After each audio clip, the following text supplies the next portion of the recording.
नमस्कार, सुप्रभात। Mirror morning में आपका स्वागत है। मैं हूं आपके साथ प्रिया पांडे। आइए रुख करते हैं सुबह की सुर्खियों पर। स्वतंत्रता दिवस पर वंदे मातरम से गूंजेगा धनबाद। फाइनल रिहर्सल में डीसी एसएसपी ने परखी तैयारियां।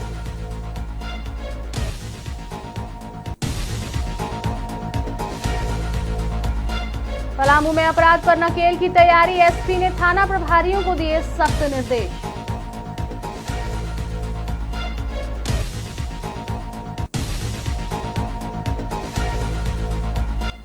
रांची के सदर अस्पताल में चोटिल छात्रों से मुलाकात करने पहुंचे खिजरी विधायक।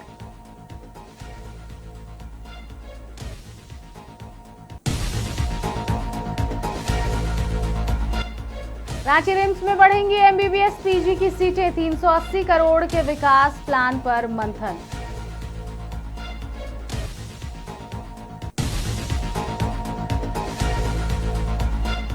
जेपीएससी गड़बड़ी पर पलामू में छात्र न्याय सत्याग्रह। लाठीचार्ज के खिलाफ उठी आवाज।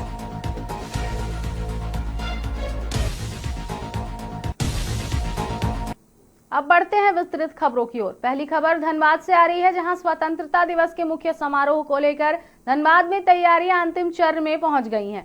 गुरुवार को गोल्फ ग्राउंड में स्वतंत्रता दिवस समारोह का फाइनल रिहर्सल किया गया। उपायुक्त आदित्य रंजन और एसएसपी प्रभात कुमार ने रिहर्सल का निरीक्षण कर समारोह की तैयारियां की समीक्षा की। फाइनल रिहर्सल के दौरान परेड, मार्च पास्ट, सांस्कृतिक कार्यक्रम और अन्य व्यवस्थाओं का जायजा लिया गया। अधिकारियों ने संबंधित पदाधिकारियों को समारोह के दौरान सुरक्षा, यातायात और अन्य व्यवस्थाओं को लेकर आवश्यक दिशा निर्देश दिए। स्वतंत्रता दिवस के मौके पर धनबाद में देशभक्ति का माहौल देखने को मिलेगा और वंदे मातरम के जयघोष से पूरा शहर गूंजेगा। जिला प्रशासन ने धनबाद वासियों से मुख्य समारोह में शामिल होकर कार्यक्रम की शोभा बढ़ाने की अपील की है।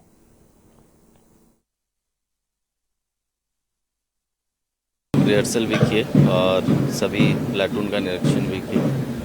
और जो प्रोटोकॉल है बस पिछले हर एक साल से इस साल थोड़ा अलग बस इतना है। भारत सरकार की चिट्ठी आई है, राज्य सरकार से भी चिट्ठी आई है कि राष्ट्रगान के साथ साथ पहले राष्ट्रगीत होगा और दोनों बार शुरुआत में भी और अंत में भी। तो वो भी आज प्रैक्टिस हो गया है और काफ़ी अच्छा प्रदर्शन रहा है सभी कैंडिडेट्स का भी और गायकों का भी। मुझे लगता है कि 15 अगस्त को हम लोग और बहुत अच्छे से स्वतंत्रता दिवस सभी लोगों के सामने मना पाएंगे। पिछले वर्ष की भांति 26 जनवरी की भांति इस बार भी हम लोग उत्कृष्ट प्रदर्शन करने वाले विद्यालय, आंगनवाड़ी, अस्पताल और साथ साथ उत्कृष्ट काम कार्य करने वाले कर्मी, पुलिस से और एडमिनिस्ट्रेशन से सबको हम लोग सम्मानित करेंगे। और मुख्य समारोह स्थल में कोशिश करेंगे कि ज़्यादा से ज़्यादा लोग सम्मानित हो सके उस लिमिटेड पीरियड में। स्वतंत्रता दिवस की जो परेड की तैयारी हो रही थी उसका अंतिम रिहर्सल था। उसमें हम लोगों ने परेड की कितनी तैयारी है उसका मुआयना किया है। परेड में कुल 10 प्लाटून हैं, उसके अलावा बैंड की पार्टी है। सब लोग की तैयारी काफ़ी अच्छी है और काफ़ी बढ़िया परफॉर्मेंस ये परसों जो स्वतंत्रता दिवस के दिन अच्छा देंगे, ये हम लोगों को दिख रहा है और उम्मीद है। और इसके अलावा आप सबको, आपके माध्यम से पूरे जिलेवासियों को सबको हार्दिक स्वतंत्रता दिवस और बहुत बहुत शुभकामनाएं। धनबाद के बाद अब हम रुख करेंगे पलामू का, जहां पलामू में जेपीएससी जेएसएससी परीक्षा में कथित गड़बड़ी और रांची में छात्रों पर हुए लाठीचार्ज के विरोध में छात्र न्याय सत्याग्रह का आयोजन किया गया।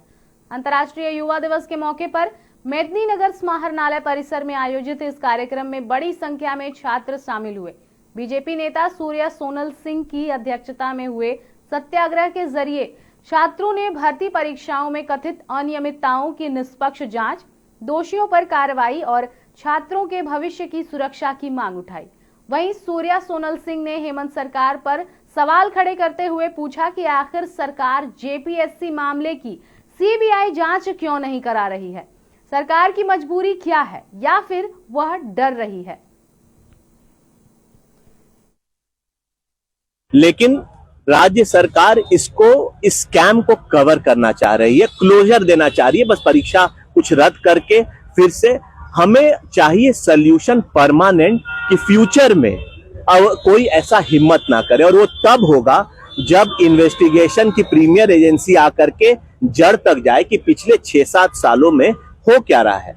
2000 से जब से सरकार ने आपको कंसेंट सीबीआई का हटा दिया है कि सीबीआई इन्वेस्टिगेशन नहीं कर सकती है जब तक तो स्टेट परमिशन ना दे या तो कोर्ट का ना हो, तो मैं तो बोल रहा हूं कि आप कोर्ट रिलेटेड हाई कोर्ट के साथ सीबीआई की इंक्वायरी करवाइए।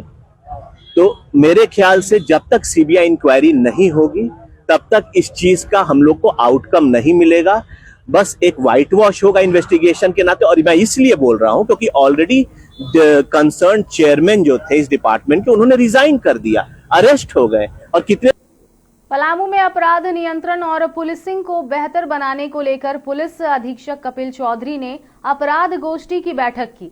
बैठक में जिले के सभी अनुमंडल पुलिस पदाधिकारी, पुलिस निरीक्षक, थाना प्रभारी और ओपी प्रभारी समेत संबंधित अधिकारी शामिल हुए। एसपी ने लंबित कांड, वारंट और कुर्की के निष्पादन के साथ अपराधियों की निगरानी, मादक पदार्थों के अवैध खरीद बिक्री पर रोक और डायल 112 को प्रभावी बनाने के निर्देश दिए। नई पहल के तहत सभी थाना प्रभारियों को रोजाना 11 से 2 बजे तक थाना परिसर में जनता दरबार लगाने को कहा गया है। वहीं पेट्रोल पंप, स्कूल, अस्पताल और प्रमुख चौक चौराहों पर सीसीटीवी लगाने के भी निर्देश दिए गए।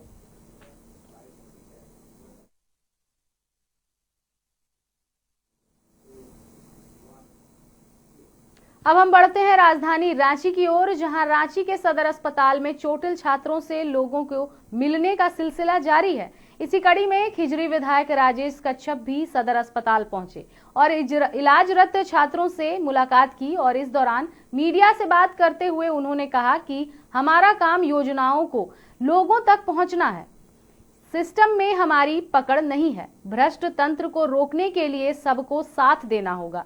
आगे उन्होंने कहा, आंदोलन करने वाले छात्र बहुत ही बहादुर हैं और भविष्य में ये अधिकारी बनेंगे तो इनकी नैतिक जिम्मेदारी भी बढ़ जाएगी।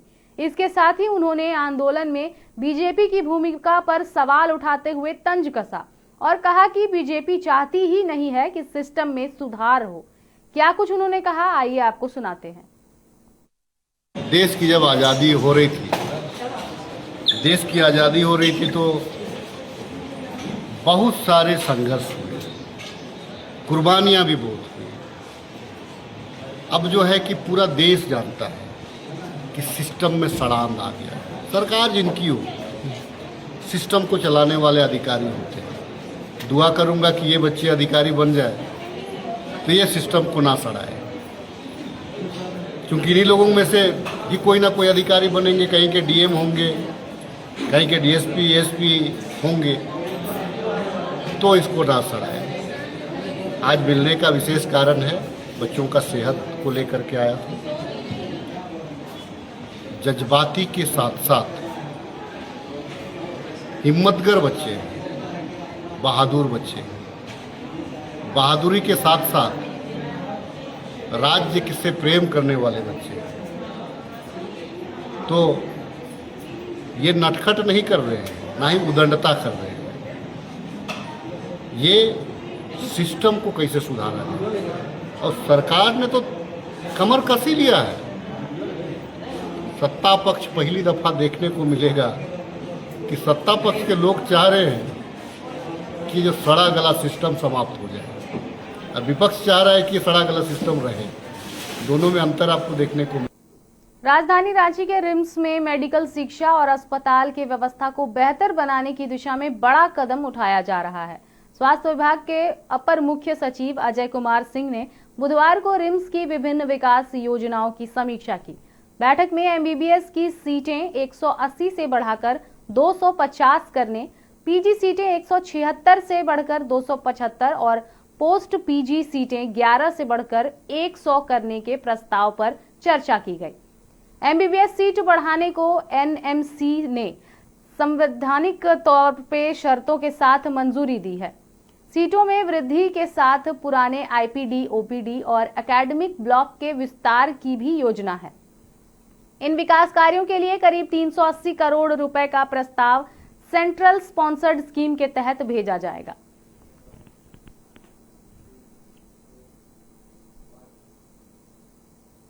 जेपीएससी और जेएसएससी परीक्षाओं में कथित अनियमितताओं के खिलाफ आंदोलन कर रहे छात्रों के समर्थन में पूर्व मुख्यमंत्री रघुवर दास बुधवार को आंदोलन स्थल पहुंचे।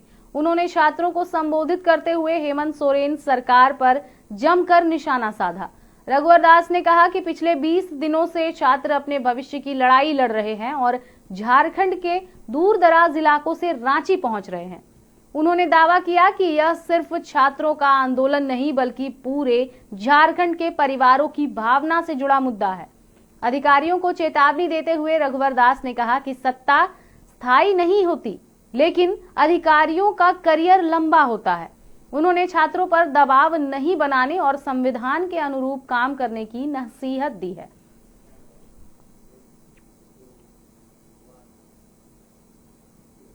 झारखंड विधानसभा में नेता प्रतिपक्ष बाबूलाल मरांडी ने नियंत्रक एवं महालेखा परीक्षक की रिपोर्ट को लेकर राज्य सरकार पर जमकर हमला बोला।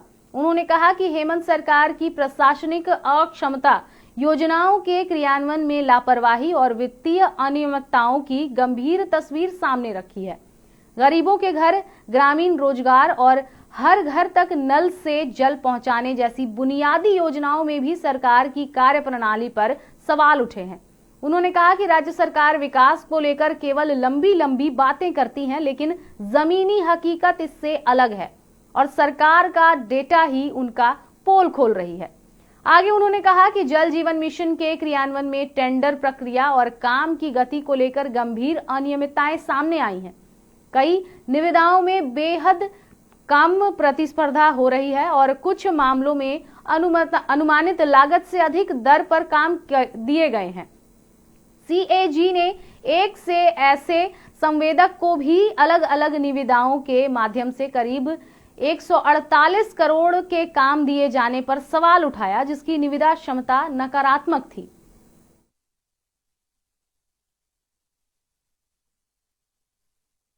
रांची को दी गई, उसी संवेदक को फरवरी 2022 जुलाई 23 के बीच 13 अन्य निविदाएं 94.7 करोड़ रुपया का मिली। यानी आप सोच सकते हो 22 में जिसको 7 निविदाएं मिली वो भी काम पूरा नहीं हुआ।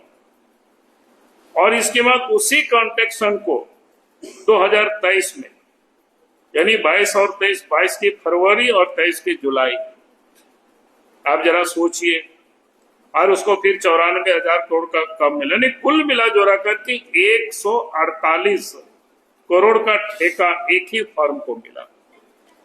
लेखा परीक्षक की गणना के अनुसार सिविल इंजीनियरिंग कार्यों के वास्तविक मूल्य के आधार पर संवेदक की निविदा क्षमता यानी ऋणात्मक 6 इतना करोड़ थी, फिर भी निविदा शर्तों के विपरीत जाकर ठेका दिया गया। खबरों का दौर लगातार जारी रहेगा। फिलहाल मिरर मॉर्निंग में आज के लिए इतना ही। हम फिर लौटेंगे प्रमुख खबरों के साथ और ठीक इसी समय पर ताजा तरीन खबरें आपके सामने पेश होंगी। तब तक के लिए देखते रहें मिरर मीडिया।